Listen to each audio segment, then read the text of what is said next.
Good evening. We're going to go ahead and get started. I'm asking Deacon Ed if he would, he just lead us into prayer. Deacon Ed.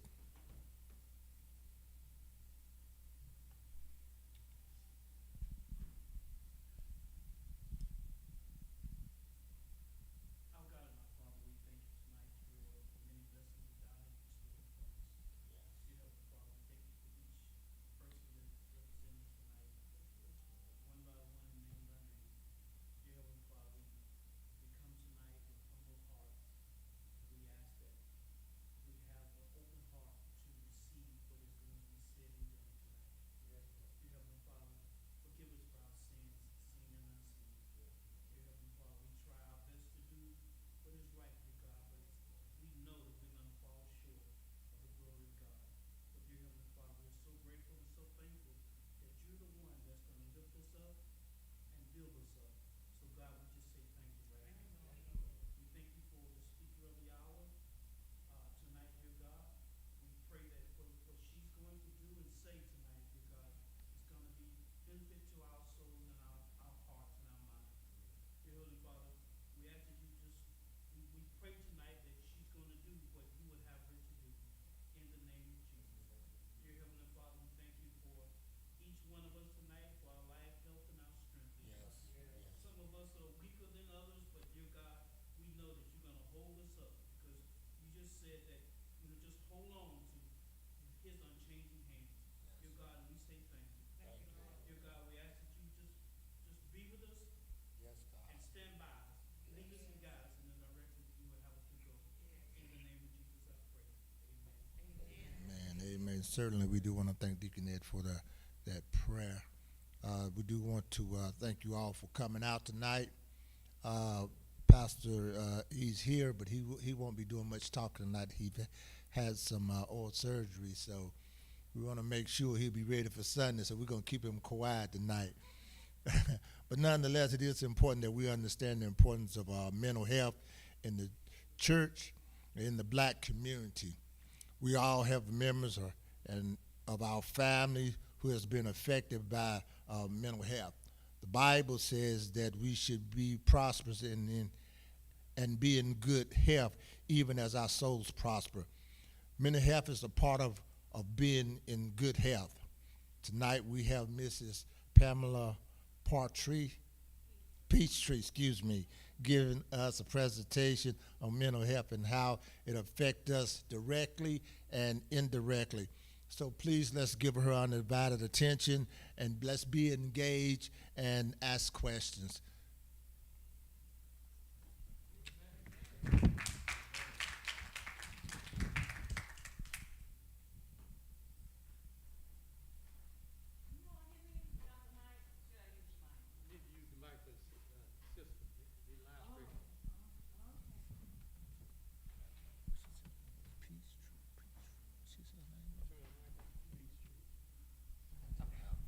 Can you hear me? Oh, I don't need to hold it that close, do I?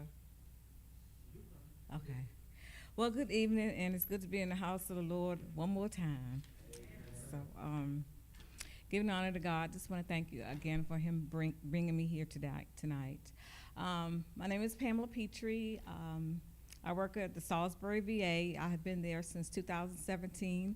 I am a veteran of 27 years. I was Army and Air Force.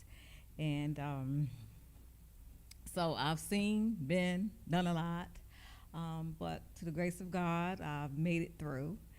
So, and my background is mental health. I am a nurse. I'm a registered nurse. I've been in mental health for over 20 years. So, and mental health is my heart. I love what I do. I love helping veterans. I love helping people in general with whatever they need and assistance with. I love being an advocate for those who cannot speak for themselves. So it gives me great pleasure to do this presentation. And this month, this happens to be Mental Health Awareness Month, and which is awesome. And given the climate of what's going on now, it's so fitting.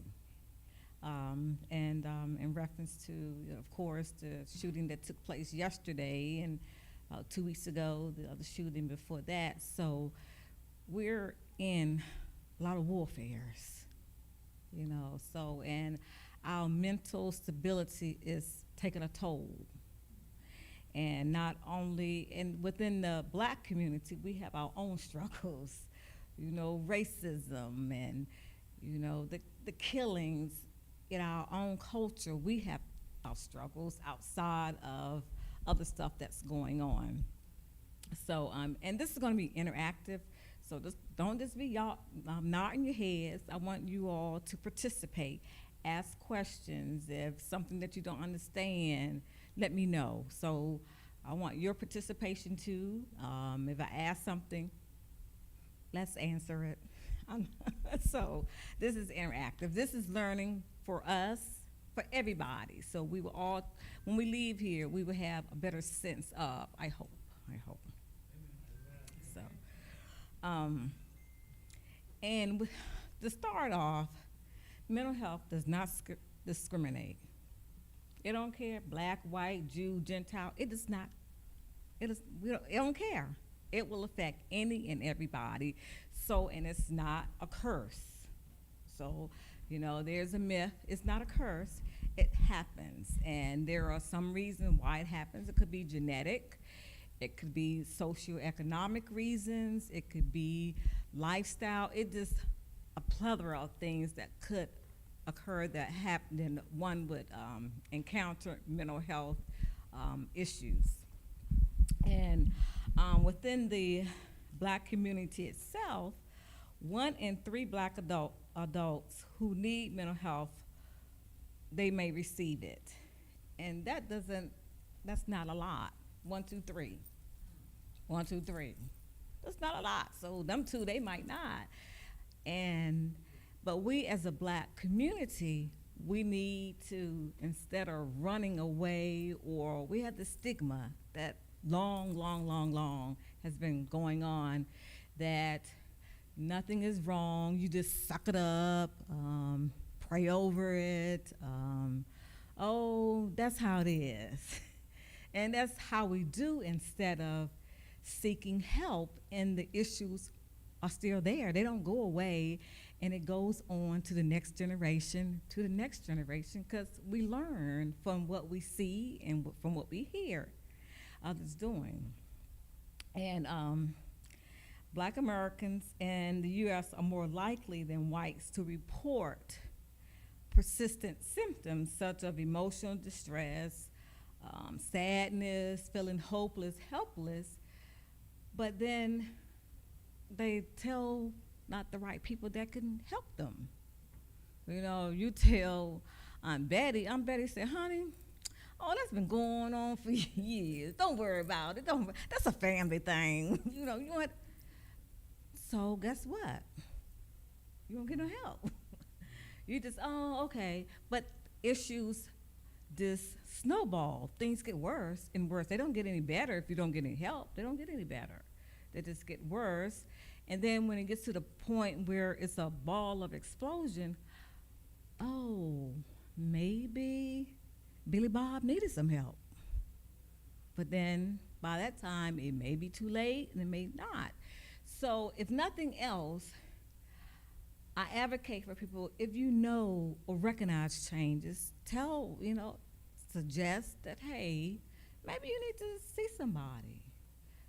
You have the pastor, there's resources in the community that were willing and that are free. So it's not that there's a financial burden that one would have to incur if they do seek help. There are a lot of free services out there. Some barriers to health care could be financial, like I just said. The stigma, we perceive, if we seek help or have been taught that if you seek help, that's weak. And it's not. It's, if you need help, you need help. But in our minds, we have been taught and we have been inbred that, like, men not supposed to cry. You're not supposed to seek mental health attention because that means you're weak, or they're, you might be seen in some other light. But if I can't help you, then you do need some counseling. And sometimes the pastor, yes, they can and will pray for you, but beyond they can counsel. But you might need something beyond that the pastor can. So he can only or she can only do but so much. If you need medication, they can't prescribe you no medication. And that's another issue, medication. A lot of us don't like to take medication because there are side effects. And primarily in men, that's where the issue lies. It messes with their libido. So guess what? I'm not going to take it. I would rather be crazy than take medication. But that's how the mind works. That I would rather do that than, and I don't care all the persuasion that you do. I've worked with many young folks, and they're young. So you tell me, I take this medicine and I can't do anything? I don't think so. No, that's not going to happen. So that's another issue because I'm not going to take my medicine. And usually the medications are lifelong. It's not something you take for a month and you're cured. Unfortunately, mental health, the illnesses, they can be treated, but they're not cured. So unfortunately, there is no cure. There's treatment. And the treatment is pretty much lifelong if you're diagnosed with certain illnesses.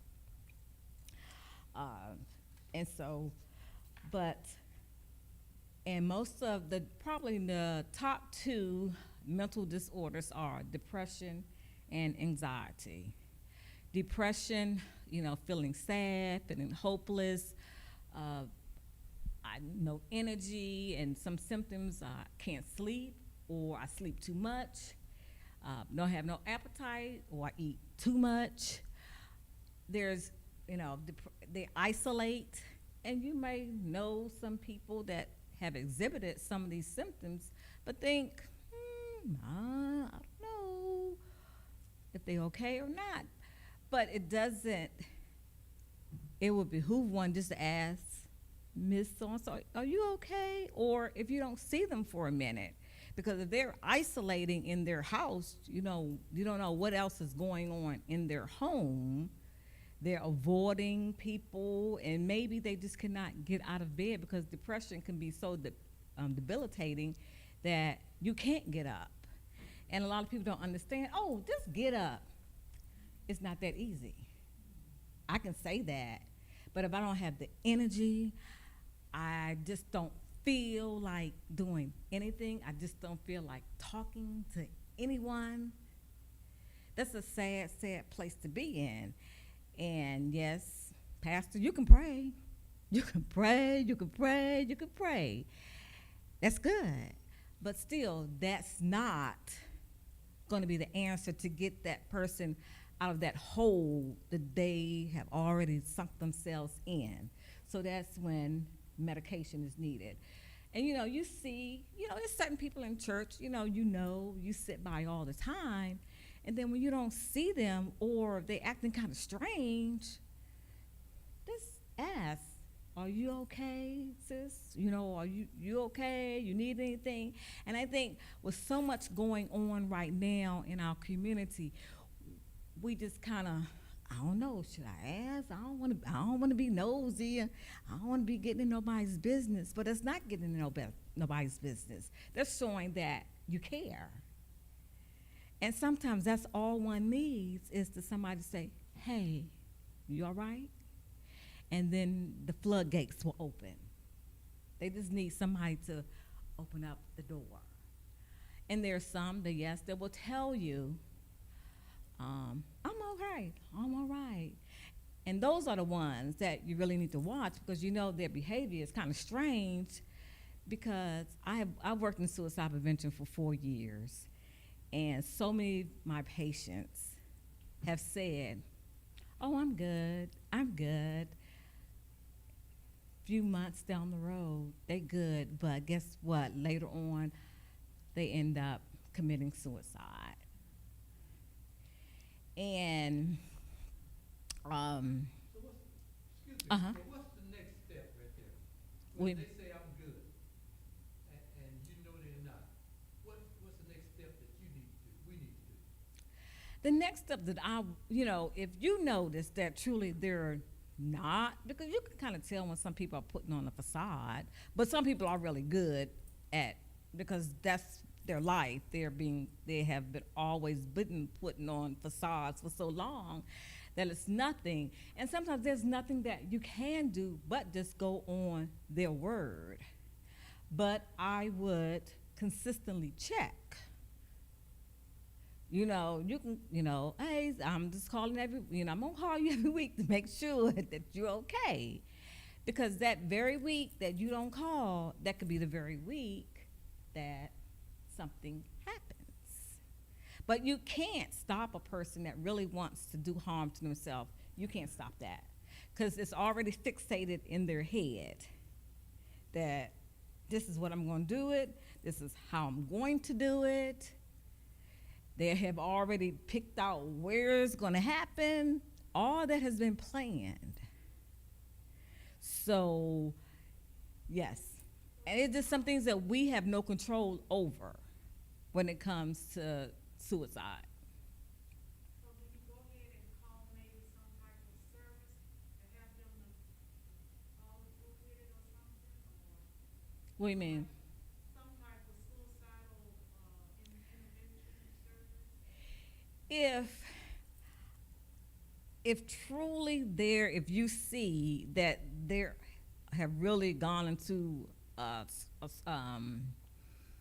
hole of truly isolating themselves, or you notice that they are giving away their possessions, or you see on Facebook that they're writing crazy stuff, about death, they seem like to be fixated on death, then it probably is time for some intervention. It's some intervention, whether they like it or not. It's because you care and you trying to protect them. So, but those are some of the signs, as far as suicide, when people are giving their precious things away, they fixated on talking about death all the time, writing about it, even purchasing weapons. Like this kid yesterday, there were some flags there.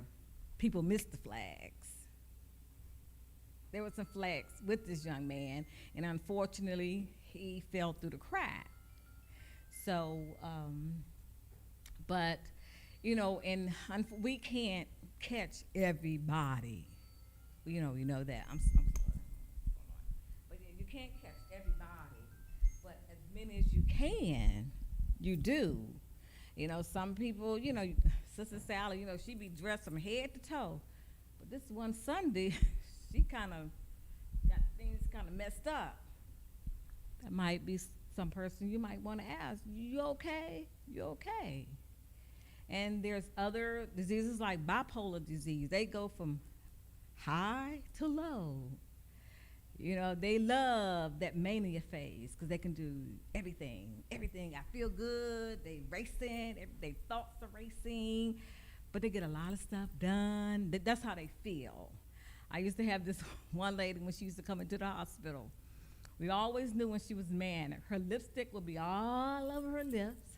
Her hair would be way up here. She would have on multiple dresses or whatever. But once we got the medication into her lipstick you can see the changes. Her lipstick would be more in line with her lips. Her hair would come down. And she would be dressed appropriately. That's what I say, medication. I know some people, they shy away from medication. But medication is a good thing. It can be a good thing. And for some, it may not. But it does help. But in one's mind, sometimes you don't think that medication is the answer. And also counseling. And you have depression also with PTSD, traumatic events. Somebody gets raped, unfortunately. Somebody sees someone get shot, And I'm pretty sure the kids at the school, it's going to be a multitude of counseling. And it's going to be some PTSD with those kids. They're going to need some help. And it could be lifelong for them. That was a traumatic event that they were in, they encountered. So counseling is needed, and it's just not counseling for a day or two or a month. Counseling could be lifelong. It could be lifelong, but as much as needed. I know that's not, now, you keep saying counseling, what about financially, can people afford it?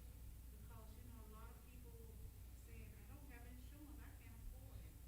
Where do they go to find the, be able to afford it, what's the first place they should go? There are several resources out. There's one organization, NAMI.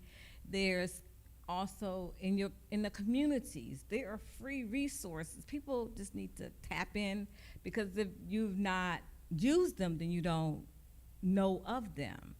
But there are resources. Yes, they have cut a lot, but there still are a lot of free resources that one can go to, at least to get them started. Your community hospitals, that's one source. Your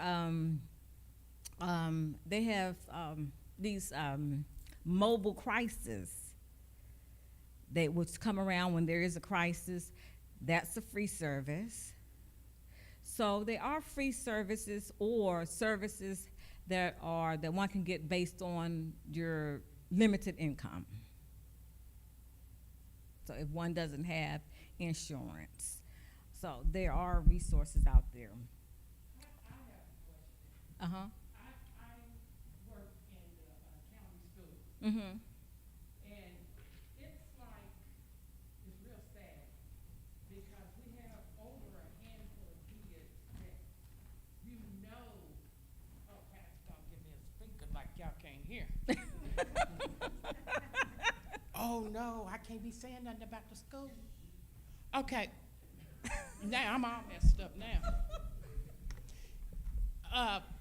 There are kids that we can see eventually something's gonna happen. Okay, my problem is you report it and there's really not a whole lot done. For example, I have a child that in his science class, we had little chickens. This boy cut the heat on and killed all the chickens. Okay, instead of suspending him, getting them some help, they put him with me until I do timeout in school suspension. Okay. They put him with me until the end of the year, which is Friday. Friday's the last day. But I guess my question is, why do I feel that the system is failing? Because to me, nothing's done, and we all get together, meaning the teachers, and we be like, that one gonna come in here and do something, you know. I don't wanna be there when that one come in there and do something. Right. Which the one that I have kept since, where we at? What month we in? May? Since April. I've had this child since April. And he looks like he could do some damage. And I told the boy, I said, look, you passed by me. And he told me he would. But, you know, that's some serious stuff. Now, how do I deal with that? Has anybody reported this to the counselor? He's been to the counselor. So, if all that what you have said, the counselor should take a step, talking with his parents. And see, that's what a lot of the issue lies. The parent, no, not Billy. Oh, no, not my child. It's y'all. Okay. So, no, I'm just saying that, so it's only so much one, unfortunately, can do, because the parents, they're, you know, that narrow ground, that gray and white, that black and white, if they cross the line, then the school is scared that the parents gonna sue, because you doing something to my child, and that's not what's happening because he don't act like this at home, and he, Billy's all good in their eyes. They know he has an issue, but they will play that card that he doesn't. So what you all need to do is document everything that he does, everything that he says that is truly out of line. And when they can be reported to Family and Child Services for them to intervene, and then Child Protective Services will go into the home and see what's going on. And that's been done, but it's rocky with the parents, see. It doesn't matter about the parents. If you do a report to social services, Right. They have to investigate that within a 24-hour Yes. period. So it doesn't matter what time of day or night you call, Mhm. we're on call 24 hours. Mm-hmm. There's family services that are available, so that parent would be ordered Right. to go. That's what to I'm a saying. family Y'all gonna have to document. You got to document, and that's where a lot of things go by the wayside. We don't document. We don't. You don't. I'm not saying you. We don't document everything that he does, everything that he said. Today you might document, and tomorrow he'll do something, but you overlook it. This kid does something every day. Right. Yeah. But as far as the document, they are doing that, but then there's a thin line Mhm. when you have a child that's labeled. See, he has a label, so the school is afraid to do so much on the accountability being labeled. But the school will be held liable too. Well, So some- that's why if it's that much of an issue, that's why Child Protective Services needs to intervene. Yeah. Thank you. Good question. Anybody have any other questions? All right. I know y'all got some questions. I can see it.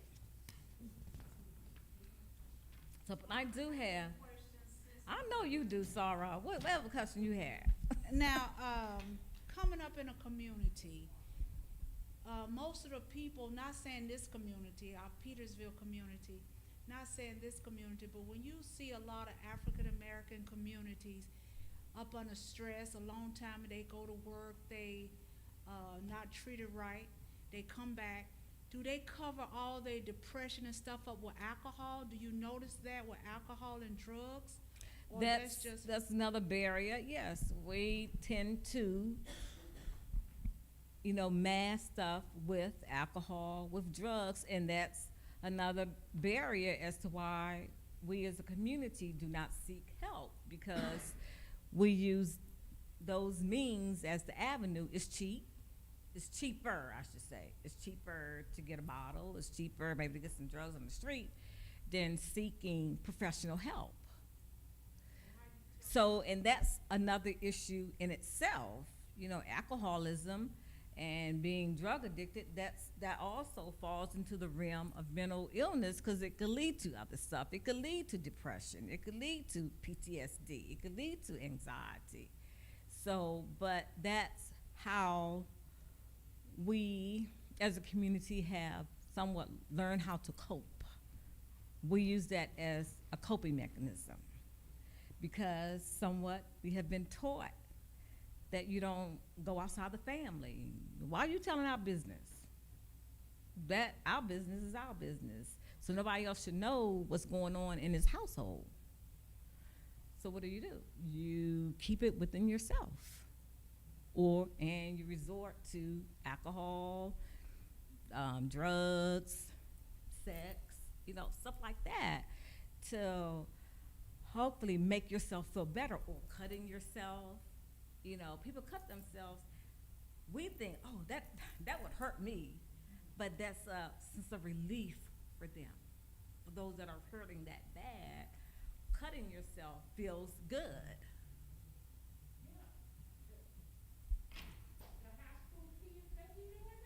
Mm-hmm.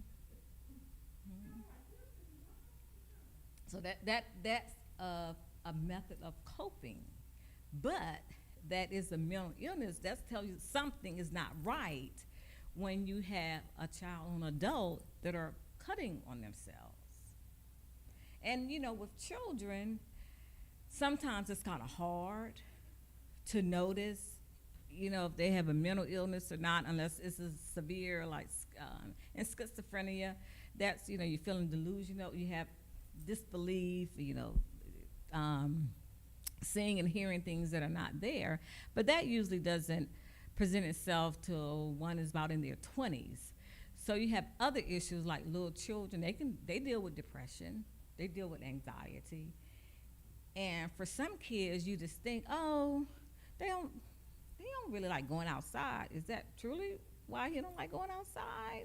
You know, and we, as adults, we have a lot of stuff going on, so sometimes we don't really realize that they stand in their room a whole lot, and you know, and we as parents need to really monitor what they're doing in their room all this time. Are they on a computer? And if they're on a computer, who are they talking to? It's so much exposure now. So what do you say about the person who is in denial that this stuff just don't happen? Because so many people don't believe that people have mental illness. They have an issue. Yes. To me, that's a sign that they may have some type of, if you so rocked it where you can't believe that such a thing can happen as death. You don't believe in doing medication, you don't think your child, like you said, just pray about it. Sometimes it takes more than that, you have to have medication. But some parents or some people are so stuck on the fact that it's not a real illness. They just in denial, right? And that's what she said. They aren't in denial. For me, if they're in that much of denial to think that it just can't happen. You know what I'm saying? So, and I hate to say it this way, and sometimes, unfortunately, something has to happen in order for them to say, oh my gosh. And that's unfortunate that it has to be that way, because they have been either, that's a learned behavior from back, and you know, no, I'm not going to believe that my son, my daughter has this going on. That's you saying that, because when he get home or she get home, I don't see nothing wrong with him. He all right. But they do see it, but they don't want to acknowledge it. That's the issue. You know, when you acknowledge that there is a problem, no, none of us want to acknowledge that, you know, we have some problems with mental health. But if it is what it is. Sometimes that, when they're in that environment, when you're in an environment where somebody is saying that they're denying that they see what they see, then that's causing that person to actually go deeper in depression or whatever, because nobody is noticing what they're really doing. You outside looking in. Right. The person at home can't see that. Right, and that happens a lot. You know, like I said, working into mental health. We see that a lot. You know, people come into the hospital and their loved ones are like, did you not recognize it? No, no, they've been good. No, because they've been in the hospital several times. Or, you know, it is that truly denial, and you just have to keep talking to that person. You know, and hopefully that nothing will happen, but in hopes with the constant talking to the person, hopefully they will get counseling or seek some type of professional assistance to help them see that what they're doing is more detrimental. They're enabling the person instead of helping. A lot of times is I don't want to believe that my loved one or my friend has this issue. Mm-hmm. I know for me personally speaking, when I was going through my bouts of, you know, what I told y'all about Sunday, it was trying to get attention. You're being foolish. You just want things to go. You're trying to be manipulative and things of that nature. Mm-hmm. When in actuality, I didn't know what was going on And the people that were saying this to me didn't know that I had the issue as well. And so sometimes, because I think of lack of education, number one, in our communities, because mental health is such a stigma. And we don't want to believe this don't happen to black folks. How many times have you heard that? Black folks don't go through this. Black folks don't kill themselves. Black folks don't hang themselves. Happens more than you think it does. Yes, it does. And so when we think or when we hear these things, or when we see our loved ones, it's so hard to grasp the concept that our loved ones are going through these things and through these issues. Does that make sense? So, you know, we try in the mental health arena, we try to get the word out, you know, it's so many things that in the community that they do have, far as events. Oh, I'm sorry. You got a comment from Facebook. It says, sometimes people cannot identify they have issues because of trauma blocking. Right. Can you explain those types of situations where your mind blocks trauma for protection? That's somewhat almost like a dissociative disorder, when the traumatic event is just that enabling, that you just totally block. I'm not dealing with it. They have not come to grips with it. So their mind just takes a reverse, you know, is truly back there until there's a trigger what brings it back to surface again. So it's gone, and there, you know, but it's sort of like a dissociative disorder where just you have just tricked your mind until just it never happened. But that's chemical, and that's when medication is intervening, and that person will need professional help in order to deal with the issue, because the issue needs to be dealt with, because it's going to keep resurfacing. Does it get worse without the medication or without the family awareness? Does that person's state of condition worsen in time, or it stays there until that person does something dramatic in their life that's for taking their life? Do that condition worsen? For most mental illnesses, they do get worse with without the use of medication. And I'm not going to say, you know, a lot of people try to do the homeopathic route, you know, to some degrees. You know, studies have shown, yes, it helps some. And that's like with any medicines that you take, you know, your blood pressure medications. They do work. And then for a period of time, you build up this tolerance, and they're not as effective as they once were. And that's the same thing with mental health medications. It's trial and error, unfortunately. It's trial and error with medications. But some intervention needs to be done, whether it's medication or counseling. Something, yes, it will just get worse and worse and worse. There was a time when it was said that it takes a village to raise a child. Mm-hmm. Well, we don't Have that. anymore. Right.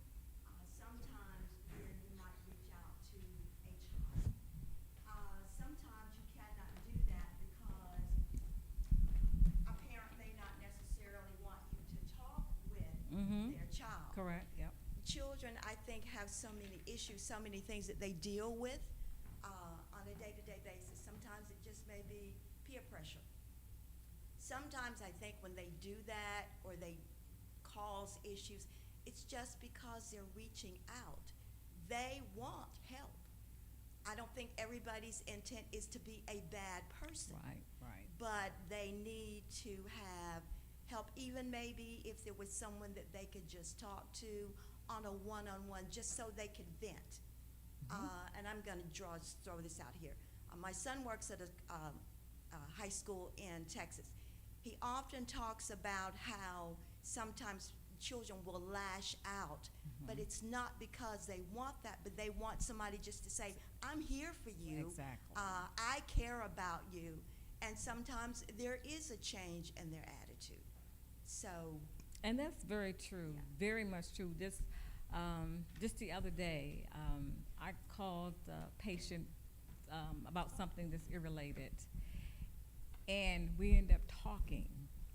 I was listening because he was venting about some things that had gone on.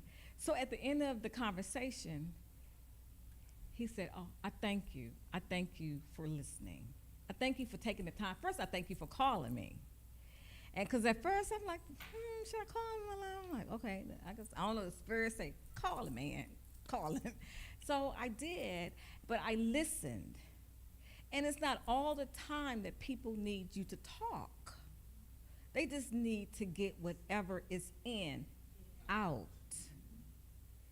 And then that is a sense of relief. Somebody listened. Now, whether you do something with it or not, it all depends on what it is, but they feel better. And a lot of children, and sometimes adults, yes, do things for attention, and that's their way of crying out. You know, I don't know what else to do. You're not listening to me when I just kind of talk to you, so I got to do something in order to get your attention in hopes that then you will listen, and then maybe I can get some help, because they hurt. Children hurt. They hurt within, and adults hurt. You know, when you're going through depression and, you know, having these suicidal thoughts, it's not a good feeling. It's not good. So when, you know, you do things, you want somebody to listen, to say, okay, what's going on? And then once that gate is open, oh, that's what they wanted. They wanted somebody to just hear. And that's what sometimes we just need to do, to just listen. And sometimes, no, you don't have to always offer advice. Unless, you know, if they're talking about doing some harm to themselves or somebody else, then yes, intervention is right then and there. But a lot of times it's just listening to what they're saying, and then we probably could solve the problem, right? Some of these things, not everything, but yeah. Any questions?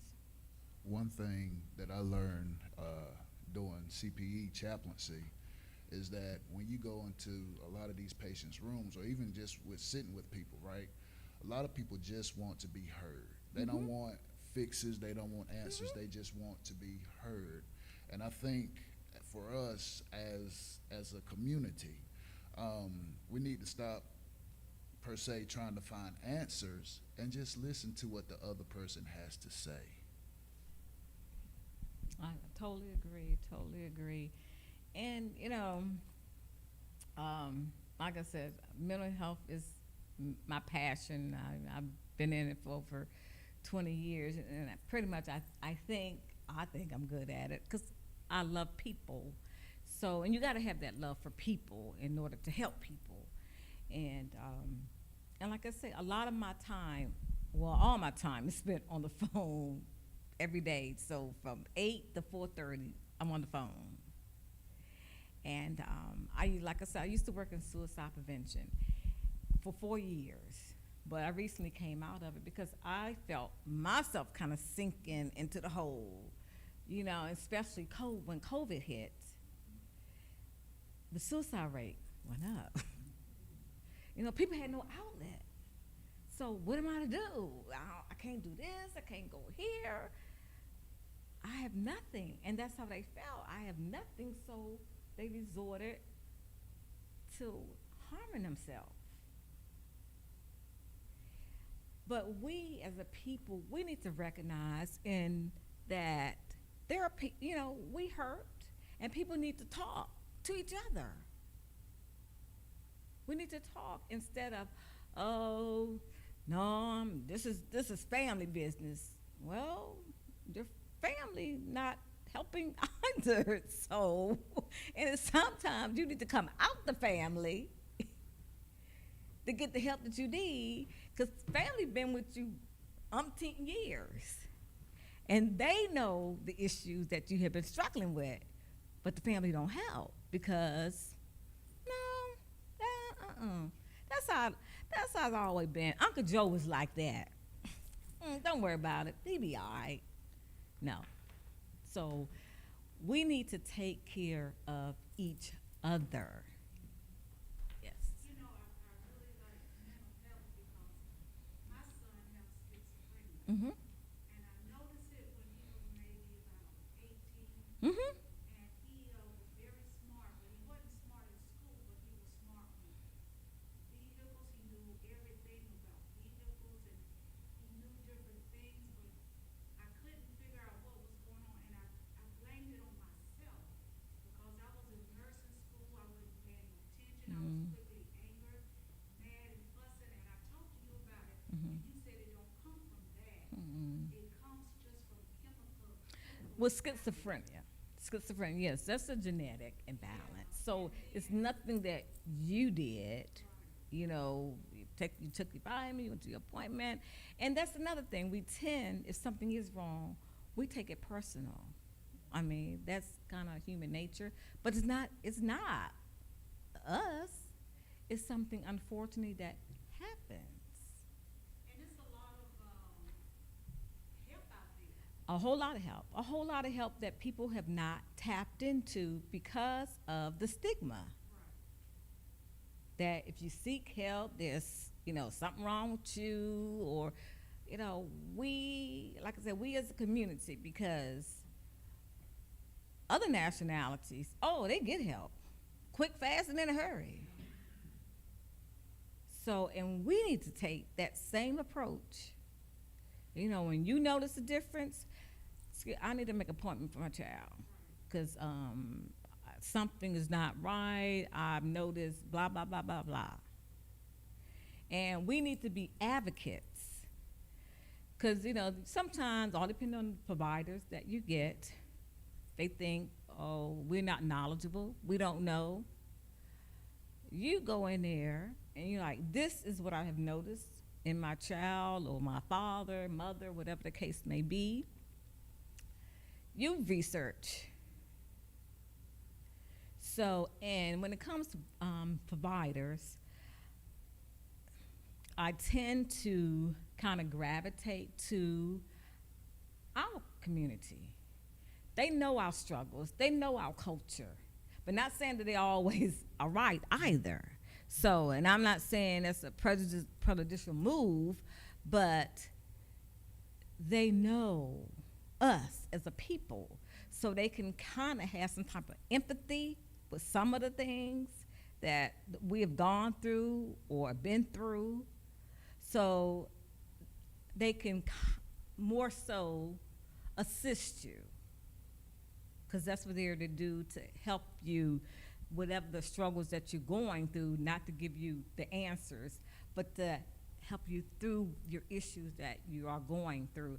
So, but it just all depends. But whoever your provider, or whether it be psychiatrist, social worker, psychologist, that's what their job. You want to make sure that your needs are getting met, because their pockets getting met, but you want to make sure that your needs are getting met, that when you leave out them doors, that, okay, he helped me manage this, I'm dealing with anxiety, okay, so he told me what I need to do, or she told me what I need to do when I come across this, when I'm feeling anxious, or what I need to do with my depression, or, if there's some family issues. You want somebody that can help you.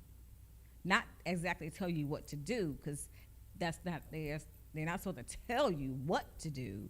You, in your mind with them, come up with some better approaches as to what you need to do. So, but be your advocate, be your family's advocate when you do, or one point that you have to find some type of provider. And if nothing else, get out of this. Don't shun from getting help. That's the worst thing. Don't shun. Get help, because help is out there. And when you notice something, say something. You know, and like I said, somebody, you know, you just notice every day they come dressed from head to toe, and this Sunday they coming in looking like they been out there in the street. Something could be wrong as to, you know, what happened. Dementia, is that classified as mental health, or is that just a chemical imbalance that That's happens? that's more chemicals, and again, dementia's.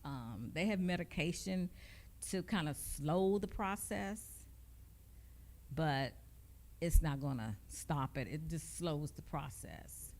So, and with dementia, well, people are normally not. Their behaviors not somewhat erratic. You know, they don't try to harm themselves. You know, they don't do anything malicious and, you know, things intentional. So, but that's more chemical. Hereditary? They say studies have shown that it can be, but and then there's some that do not have it in their family, and bingo, you're it. So it's just something that happens, unfortunately. So you can't say that, you know, I might have a mental illness, and it might not present itself till maybe 2 generations later. If. My mom was one of 6 daughters, Mm-hmm. and 3 of them, my mom and 2 other daughters, 2 other sisters, 2 or 3. Just, yeah. So all 3 of them? 3 of the 6 Okay. end up with dementia. Really? Yeah. So, but and it could skip generations. What age would the disease start showing up? For which? Dementia? It could start as early for some in their early 60s. So usually schizophrenia, that's more one, like I said, early onset, usually between 18 and 20, between 18 and 25, usually for that. So, yeah. Any other questions? Anything else? I think I So when you have that, does that have what though? What you talking dementia, about? Mm-hmm. does that actually get any better or it gets worse Worse. It gets worse over the years? over time. Mm-hmm. And people don't die of dementia; they die of symptoms of, because you know they will stop eating, they'll stop eating. They'll just stop doing a lot of stuff because of their minds.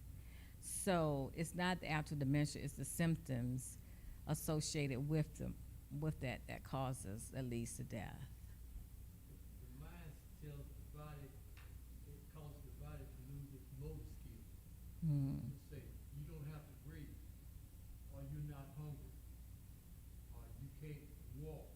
So the mind starts eliminating, destroying the body skills, and that's what happens. So, My mom had it real bad then. yeah. So some little warning signs, just if you should notice, there's people are doing some excessive worrying or fear, feeling sad or low, confused thinking or having problems concentrating and learning, extreme mood changes, going from feeling very high, I can, you know, everything in the world, everything, to not getting out of bed. And it can change in a matter of minutes. You know, they on this high scale, and then next thing you know, they're down. Prolonged or strong feelings of irritability or anger, avoiding friends and social activities. Somebody that's very active in the community, just does everything, and all of a sudden, boom, bang, they just stop. And, there's no medical issue, so it may be something mental health-wise that they may be going through that's causing them to stop or not wanting to be around people. Difficulty in understanding and or relating to other people, changes in sleep habits, either sleeping a whole lot or you're not sleeping at all. So, changes in your eating habits, same thing, eating a whole lot, not eating at all, just don't have that appetite. And a lot of these kind of overlap with the different illnesses. Depression is a lot of these. You see these signs in depression. Changes in sex drive, difficulty perceiving reality, delusions or having hallucinations, seeing or hearing things that are not there, inability to perceive changes in one's own feeling. You have lack of insight. Go out, cars coming down the street and they still walking in traffic. Okay. So, overuse of substances or alcohol, someone had mentioned that earlier. They complain a lot about a lot of ailments, whether it's verifiable or not. They say they having these ailments. Thinking about suicide, inability to carry out their daily activities or handle just any simple problems and or stress, and an intense fear of weight gain, obsession. We have some obsessive compulsive behaviors. And like I said, there is a lot of resources that are available that are free and or affordable, for one that does not have insurance. So, and here are just some little bit of numbers. 1 in 5 U.S. adults experience mental illness each year. 1 in 20 U.S. adults experience serious mental illness each year. 1 in 6 U.S. youth aged 6 to 17 experience a mental health disorder each year. And 50% of all lifetime mental illness begins at age 14 and 75% by the age of 24. So those are, just some numbers for if somebody's like a number person. That's the median. Right, and that's just not just for Afro-Americans, that's just just general population. So, and this study was done in 2018. I'm pretty sure the numbers are more now than they were then.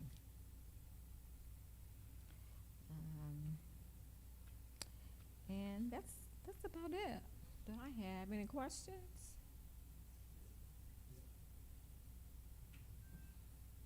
Anything else that I need to touch on that I haven't? Did you feel you want some more information about?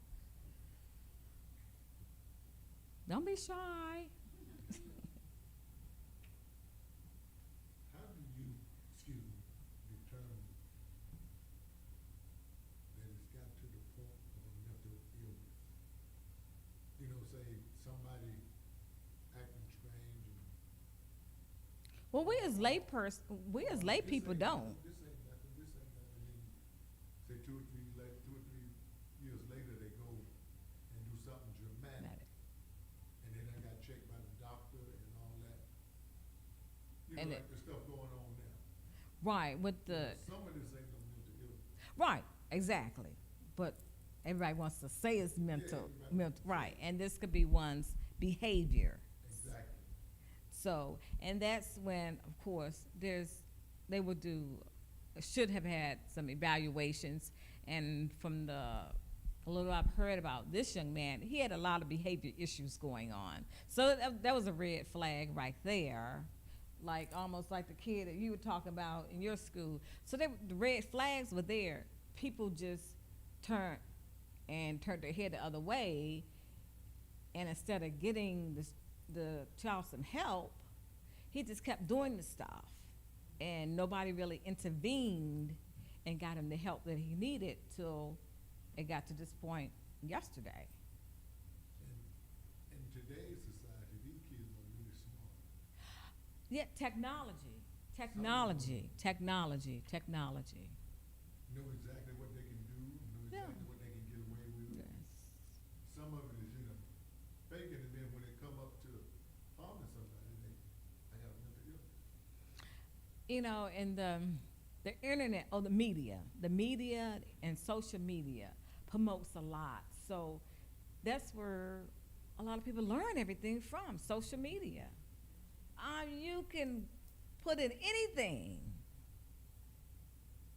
and find out how to do.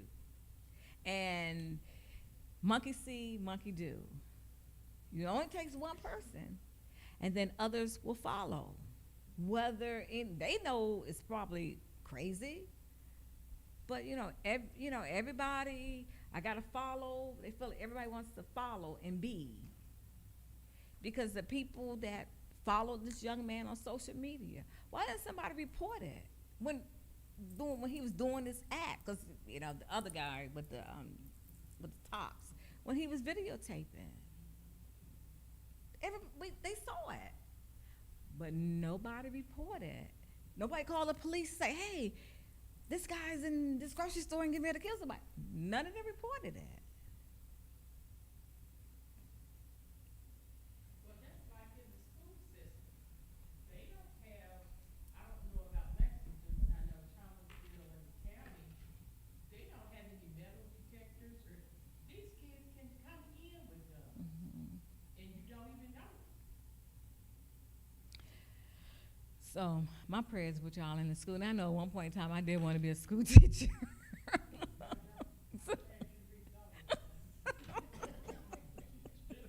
guy in Buffalo, he was on the website that had nobody but enablers on that website. Right, that's what I'm saying. You find, it only takes, if you start, people will follow.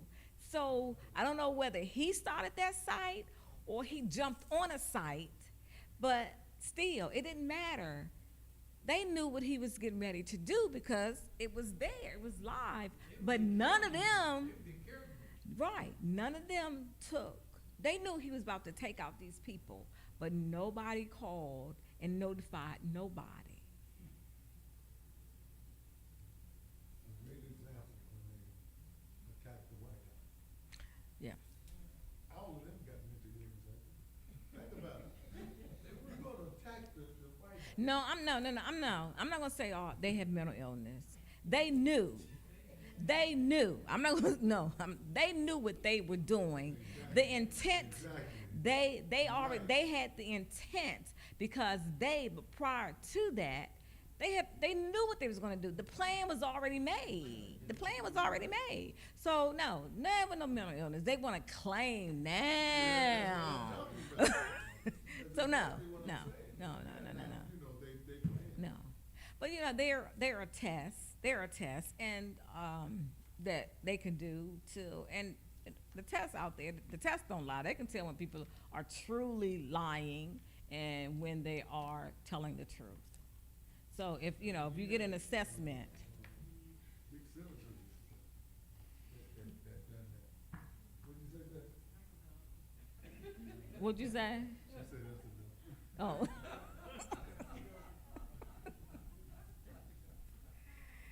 So I brought some. Sister Bessie has some stress balls. Take one, take two. So that day when somebody getting on your nerve, that little boy, you get that stress ball. Yeah, it won't hurt him. No, don't throw it at him, because if it hit him, he go tell his mom. That's another issue. So we don't want her to get in trouble. You just squeeze that straight. You just look at him and you just squeeze that ball hard as you can.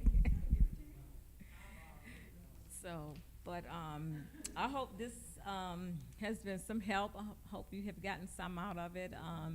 If you need any further information, Sister Bessie knows how to get in contact with me, and I'm always available to give you some information, pamphlets or whatever the case, literature, whatever you may need. So I thank you all for your time.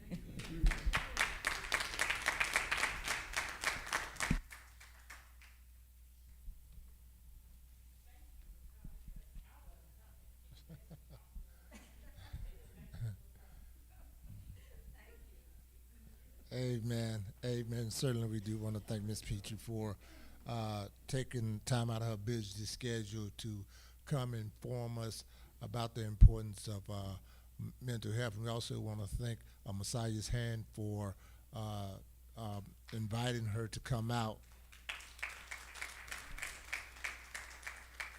So we're going to go ahead and close so we can get home. If you bow your heads, Father, tonight we come and we humble ourselves before you. And God, we just thank you for another day, God. We just thank you for another opportunity you allow us to come out and fellowship together as we learn about the importance of mental health. God, we pray right now that you would continue to manifest your glory, God, the glory of grace and mercy on us as we travel back to our destination, Father. We pray in the name of Jesus that you would meet us here on Sunday when we come together to fellowship once again. It is in Jesus' name we do pray. Amen.